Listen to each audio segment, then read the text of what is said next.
वडाई फ़क़त हिक खुदा के सुहे थी। वडाई फ़क़त हिक खुदा के सुहे थी। मिट्टीअ जे ठहियल खे मिट्टीअ जे ठहियल खे न हरगिज़ ठहे थी। वडाई फ़क़त हिक खुदा के सुहे थी। वडाई फ़क़त हिक खुदा के सुहे थी। मिट्टीअ जे ठहियल खे न हरगिज़ ठहे थी। वडाई फ़क़त हिक खुदा के सुहे थी। मरण वक्त हिकिड़ो कफ़न ई त मिलंदो।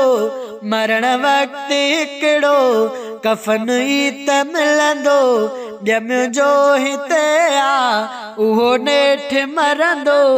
ॾींहों ॾींहुं ज़िंदगी ॾींहों ॾींहुं ज़िंदगी त खुटंदी रहे थी। वडाई फ़क़त हिक खुदा के सुहे थी। वडाई फ़क़त हिक खुदा के सुहे थी।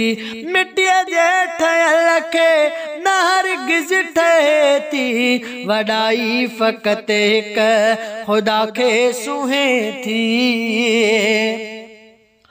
अलाए त माण्हुनि खे वियो थी त चाहे भलाईअ में केरु छो कंहिंजे ई नाहे। ग़रीबनि जा ॾुखड़ा ग़रीबनि जा ॾुखड़ा न सही दिलि सघे थी।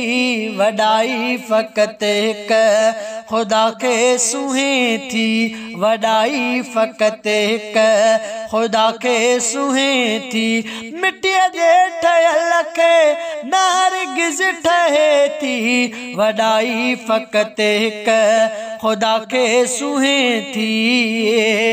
करे जे मिड़नि सां करे जीव मिड़नि सां अगरि यार हलंदे ॾही मानु सभ खे अदब सां जे मिलंदे। इहा ॻाल्हि तुंहिंजी पोइ लखनि में लहे थी। वडाई फ़क़त हिक खुदा के सुहे थी।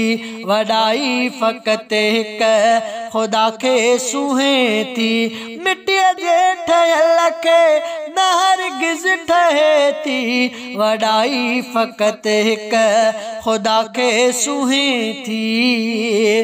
न पैसो उते कम कॾहिं यार ईंदो। न फरमान उते को कठि यार हूंदो। न पैसो उते कम कॾहिं यार ईंदो। न फरमान उते को कठि यार हूंदो। उते सिर्फ़ अमलनि जी हवा घुले थी। वडाई फ़क़त हिक खुदा के सुहे थी। वडाई फ़क़त हिक खुदा के सुहे थी। मिट्टीअ जे ठहियल खे न हरगिज़ ठहे थी। वडाई फ़क़त हिक खुदा के सुहे थी। वडाई फ़क़त हिक खुदा के सुहे थी।